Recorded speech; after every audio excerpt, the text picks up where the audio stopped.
Chers amis, bonjour. Étant donné que vous ne pouvez pas beaucoup sortir, ou pas du tout sortir de chez vous, je vous propose de faire un peu de caté à la maison chaque jour devant votre ordinateur.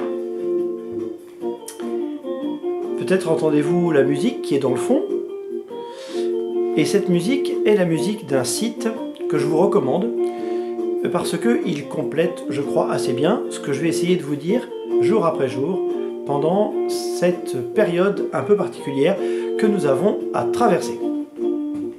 Il s'agit du site KTOest qui est assez bien fait avec un espace pour les tout petits, un espace pour les moyens et un espace pour les grands, et jusqu'à l'âge de 12 ou 13 ans. Donc je vous recommande ce site qui est au moins, lui, est professionnel. Moi je ne suis pas un professionnel, je fais ce que je peux, je suis simplement curé de paroisse. Bon. Et donc, aujourd'hui, je vous propose de répondre à la question suivante, qui est une question faussement simple. La question suivante, c'est: qu'est-ce que le caté?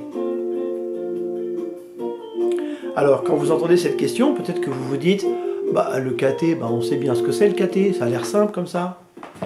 Et on va voir si c'est si simple que ça. Je vous propose, pendant quelques secondes, de vous demander comment vous répondriez à cette question. Si quelqu'un vous demandait: qu'est-ce que le caté? Et la question d'après, peut-être, c'est: et à quoi ça sert? Qu'est-ce que le caté et à quoi ça sert? Je vais simplement répondre à cette question-là aujourd'hui, et puis à la vidéo d'après, je commencerai le caté. Alors je vous laisse quelques secondes pour répondre vous-même à cette question. Si quelqu'un vous demandait « c'est quoi le caté et à quoi ça sert ?», vous répondriez quoi?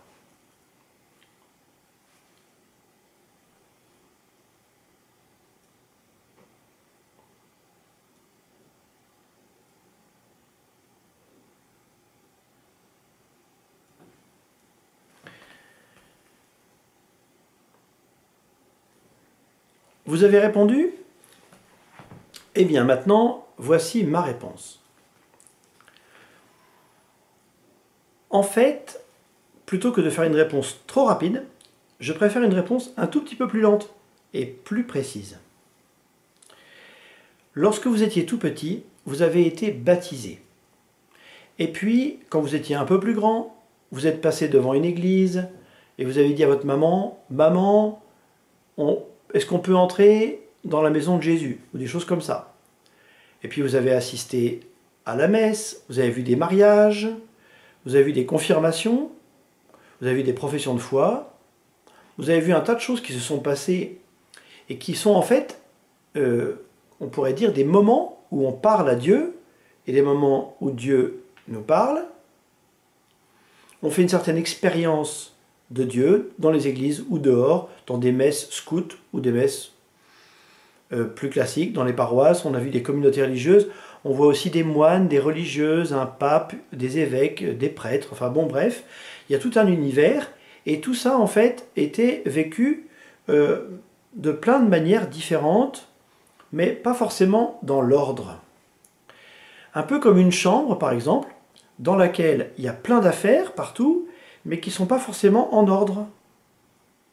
Et donc, quelquefois, votre maman vous dit, votre papa vous dit, maintenant, va ranger ta chambre. Parce qu'il vaut mieux ranger sa chambre quand même, pour retrouver les affaires, c'est plus pratique.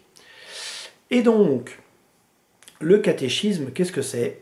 C'est le rangement de tout ce que l'on sait sur Dieu, de façon à ce qu'on puisse retrouver facilement les choses et les mettre en relation les uns avec les unes avec les autres.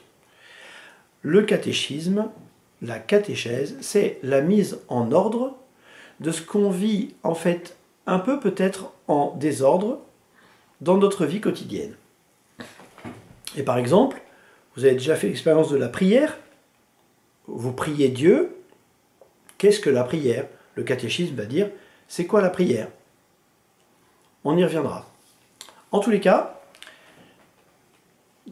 lorsque vous aurez rangez votre chambre, et il le faut de temps en temps, eh bien, vous pourrez aussi ranger votre foi dans votre tête.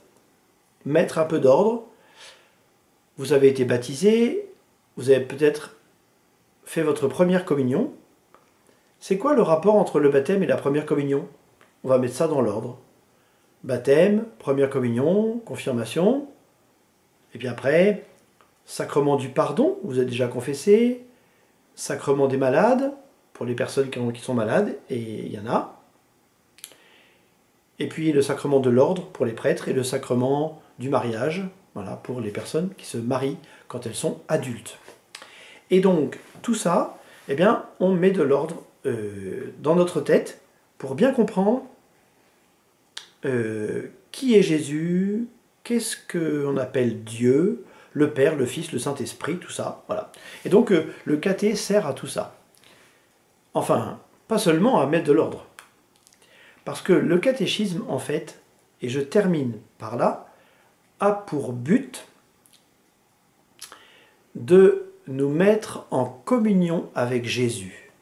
Le catéchisme a pour but de nous mettre en communion avec Jésus. C'est-à-dire que Jésus, pour nous, soit un frère, un ami, un confident, quelqu'un en qui on a confiance, que l'on fréquente souvent et à qui on demande « Jésus, apprends-moi comment vivre mon carême », comme le dit la chanson du Nathanaël, « Jésus, apprends-moi à vivre le carême » et aussi « Jésus, apprends-moi à faire la volonté du Père, de Dieu le Père ».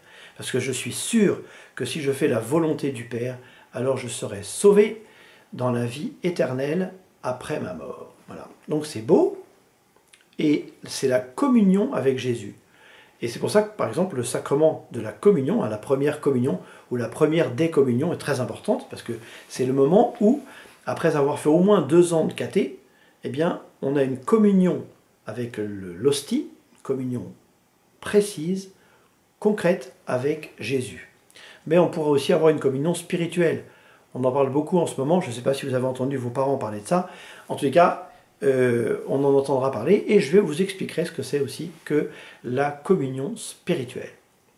Donc, le caté va nous servir à mieux connaître Dieu, à mieux nous connaître nous-mêmes aussi, et à mieux savoir ce que Dieu veut que nous fassions pour que nous soyons fils de Dieu et que nous le soyons vraiment. Parce qu'on peut avoir le titre de fils de Dieu sans être vraiment fils de Dieu. Hélas, on peut parfois tricher. Il ne faut pas tricher, c'est pas bien. Dans la foi non plus. C'est pas seulement à l'école qu'il ne faut pas tricher.